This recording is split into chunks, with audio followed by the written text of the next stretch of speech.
Good morning, everyone. Today is Tuesday, September 28th, 2021. My name is Karen Bodenschatz. I serve as Associate Pastor at First Lutheran Church in Onalaska, Wisconsin, and this is my morning musing.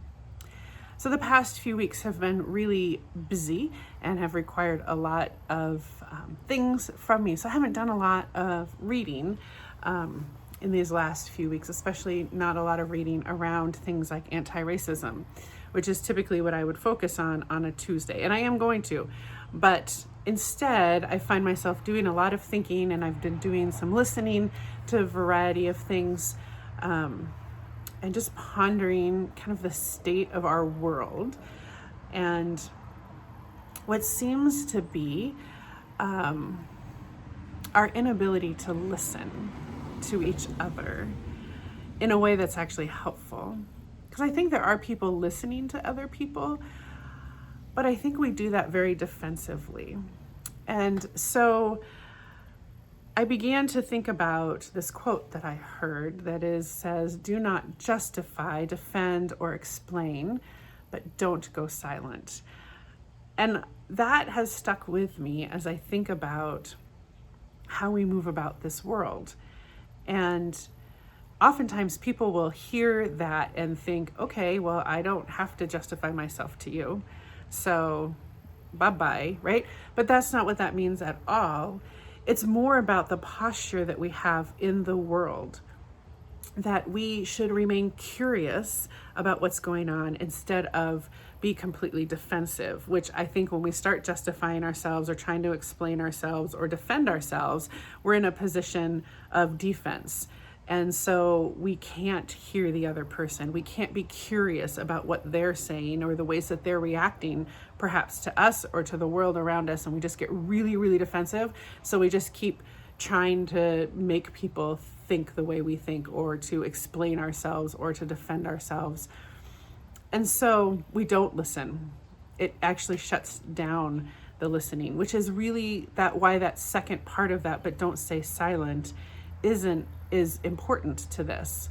Like, a lot of people just take the first part of that sentence and don't think about the second part either. So they just get really defensive, and then they say, well, I don't have to justify myself, or I don't have to defend myself. And then they go silent. They shut down, because that's what we do when we get really defensive. But if we don't stay silent, we're not justifying, we're not defending, we're not arguing, we're not explaining ourselves, then what are we to do? And the answer to that is to ask questions and to be curious.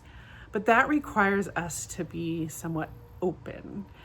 Brene Brown talks about having a strong back but a soft front, an open heart. It's just her way of saying the same thing, to be curious and to actually listen. But here's where it gets hard to be a person who's curious and listening, is that when we allow ourselves to listen, we run the risk of having to ask questions of ourselves and do the hard work of honesty with ourselves and about our world and perhaps about others. That is really hard. It means we challenge the biases that we all carry around with us. No matter where we are in the world, we all have biases, which are a bit different, or simply just saying that we have a way of looking at the world. And there are ways that we judge and decide, and those are biases that we carry. But we aren't listening to each other, friends. And so I invite you to do that. I don't think our leaders are listening to each other either, which is troubling. And for me, I wish that we would just stop shouting at each other and stop blaming other people for actions that may or may not be ours to hold, but to stop blaming others for things as well, and to just take on what is actually ours to take on and do the work that we need to do so that we can become a better human, which I think is mostly about leaning into the things that make us uncomfortable. Like, lean into that. Why is that making me so uncomfortable when that person says this or that or whatever it happens to be?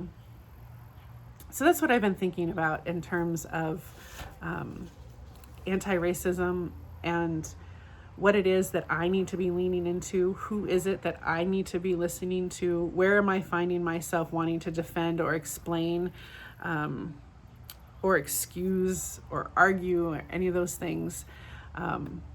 Those are the questions that have been rolling around in my head in these last few weeks. I'd be curious to hear where you are in terms of your work, your self-work as we make our way through this world, and think about what it means to follow Jesus. There's been a lot of difficult texts that we've been preaching on in this last month, so I'd be curious to hear how you're doing. I hope to see you all soon at worship. Until then, be well, be kind. Christ is with you.